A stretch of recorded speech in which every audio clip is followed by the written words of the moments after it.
Sa isang panahong puno ng takot at pang-usig, may isang lalaking kinakatakutan ng maraming tagasunod ni Jesus. Ang kanyang pangalan ay Saul, isang Pariseyo, isang tagapag-aral ng batas, at isang taong nag-aalab ang puso sa pag-akalang ang kanyang ginagawa ay para sa Diyos. Marami siyang ipinakulong, marami siyang pinagmalupitan, at sa bawat hakbang niya, nanghinginig ang mga Kristiyano sapagkat saan man siya magtungo, may kalungkutan at takot na sumusunod. Ngunit sa loob ng kanyang puso, may isang puwang na hindi niya alam, isang puwang na naghihintay na masilayan ang tunay na liwanag. Isang araw, naglakbay si Saul papuntang Damasco. May dala siyang mga sulat ng pahintulot upang dakpin ang sinumang sumasamba sa pangalan ni Jesus. Biyak ang kanyang lakad, matigas ang kanyang loob, at buo ang kanyang paniniwala na siya ay nagpaparangal sa Diyos sa pamamagitan ng paghadlang sa mga tagasunod ni Kristo. Ngunit hindi niya alam na ang paglalakbay na iyon ang magiging punto ng pinakamatinding pagbabago ng kanyang buhay. Habang siya ay naglalakad kasama ang kanyang mga kasama, isang kakaibang liwanag ang biglang kumislap mula sa langit. Napakaliwanag nito, higit pa sa araw at halos sinunog ang kanyang paningin. Natumba siya sa lupa, naguluhan, nabigla, at hindi alam ang gagawin. At mula sa gitna ng liwanag, may isang tinig na malinaw at makapangyarihan na nagsabi, "Saul, Saul, bakit mo ako pinag-uusig?" Nabigla si Saul at nanginginig na sumagot, "Sino po kayo, Panginoon?" Sumagot ang tinig, "Ako si Jesus na iyong pinag-uusig." Sa sandaling iyon, bumagsak ang lahat ng kanyang tiwala sa sarili. Ang paniniwala na tama siya ay nabasag. Ang liwanag ng langit ay tumagos sa kanyang puso at ipinakita ang katotohanan na ang kanyang tinutugis ay ang tunay na Mesiyas. Nang dumilat si Saul, natuklasan niyang siya ay bulag. Ang dating malakas at makapangyarihan, ngayon ay walang makita, walang magawa, at walang ibang pwedeng sandalan kundi ang Diyos. Dinala siya ng kanyang mga kasama sa Damasco, at sa loob ng 3 araw, hindi siya kumain, hindi uminom, at nagdasal ng buong puso. Sa unang pagkakataon sa kanyang buhay, huminto siya at nakinig sa Diyos ng walang pagmamataas, walang yabang, at walang pagtutulog. Sa kabilang dako, may isang alagad ng Panginoon sa Damasco na nagngangalang Ananias. Natatakot siya kay Saul dahil kilala itong taga-usig, ngunit sinabi sa kanya ng Diyos na puntahan niya ang bulig na lalaki sapagkat may dakilang plano ang Panginoon para kay Saul. Bagaman nanginginig, sumunod si Ananias.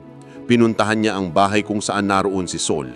At sa kanyang pagpasok, inilagay niya ang kanyang mga kamay sa ulo ni Saul at sinabi, "Kapatid na Saul, pinapapunta ako ng Panginoong Jesus upang muli kang makakita at mapuspos ng Espiritu Santo." Sa mismong sandaling iyon, tila nalaglag mula sa mga mata ni Saul ang mga tila kaliskis na nagdurot ng kanyang pagkabulag. Nakakita siyang muli, pero hindi na siya ang dating Saul. Siya ay pinatawad, pinalaya, at pinalitan ng bagong pangalan at bagong layunin. Siya ngayon si Paul, isang lingkod ng Diyos, isang mangangaral ng katotohanan, at magiging isa sa pinakamapangahas na misyonero ng lahat ng panahon. Hindi nagtagal, nagpalakas siya kasama ng ibang mananampalataya at agad siyang nagsimulang magturo tungkol kay Jesus. Ang dati niyang mga kaaway ay nagulat, nagtanong at nagduda. Paano ang dating taga-usig ay naging tagapagtanggol ng pananampalataya? Ngunit ang pagkilos ng Diyos ay walang hadlang. Si Paul ay lumakas sa pananampalataya, naging matapang sa pangangaral, at sinumulan niya ang kanyang mga malalaking paglalakbay upang dalhin ang ebanghelyo hanggang sa dulo ng mundo. Sa kanyang unang paglalakbay, kasama si Barnabas, tumawid sila sa mga kapuluan at lungsod kung saan ang tao ay sumasamba sa mga Diyos-Diyosan. Ipinangaral nila ang pag-ibig ng Diyos, ang sakripisyo ni Jesus, at ang pag-asa ng kaligtasan. Sa bawat bayan na kanilang marating, may tumatanggap at may nagtatanggi. May nagpapasalamat at may mga nagtatangka silang ipadakpin. Ngunit hindi sila tumigil sapagkat alam nila na may misyon silang dapat tuparin. Ang bawat buhay na nababago ay patunay na ang liwanag ng Diyos ay mas makapangyarihan kaysa sa anumang dilim. Sa ikalawa niyang paglalakbay, nakasama niya si Silas. Sa Philippi, nakilala nila si Lydia, isang babaeng negosyante na malapit sa Diyos at naging mahalagang taga-suporta ng simbahan. Ngunit sa parehong lungsod, ay ipinakulong sila. Sa gabi ng kanilang pagkakabilanggo, Imbes na magreklamo ay sila ay nagdasal at umawit at biglang yumanig ang lupa. Nabuksan ng mga bilanggaan at ang gwardya na muntik nang magpakamatay dahil akala niya'y nakatakas sa mga bilangga ay naligtas at nakilala ang Panginoon dahil kay Paul. Sa ikatlo niyang paglalakbay, nakasama niya sina Barnabas at Silas. Tinuruan niya ang mga simbahan, pinatatag ang mahinang pananampalataya at pinunuan ng puso ng mga tao ng pag-asa. Naglakbay siya sa lupa at dagat, dumaan sa unos, gutom, pagkabilanggo at panganib. Ngunit sa kabila ng lahat, sabi niya sa Roma 1:16, "Hindi ko ikinakiiya ang ebanghelyo, sapagkat ito ang kapangyarihan ng Diyos para sa kaligtasan ng bawat sumasampalataya." Ang kanyang buhay ay patunay na walang pagsubok ang makakahadlang sa taong tunay na tinawag ng Diyos. Walang dating taga-usig ay naging pinakamapagmahal na tagapagtanggol ng pananampalataya. Ang dating nagpapakulong sa mga Kristiyano ay naging manunulat ng mga lihat na hanggang ngayon ay nagbibigay buhay sa ating simbahan. Ang dating kalaban ng krus ay naging mangangaral ng biyaya. Ang kanyang buhay ay isang paalala na walang sinumang masyadong makasalanan para hindi mahalin at baguhin ng Diyos.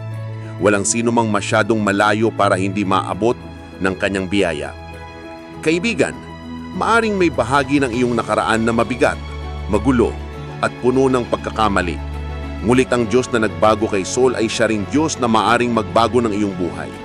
Tinatawag ka niya, inaabot ka niya, at tulad ni Paul, maaari ka rin niyang bigyan ng bagong pangalan, bagong direksyon, at bagong layunin. Maraming salamat sa pakikinig ng kwentong ito. Kung nais mo pa ng mga kwentong nagbibigay inspirasyon, nagpapalakas ng pananampalataya, at nagpapaalala ng pag-ibig ng Diyos, please follow and subscribe. Naway magpatuloy ang liwanag ng Panginoon sa iyong buhay. Hanggang sa muli!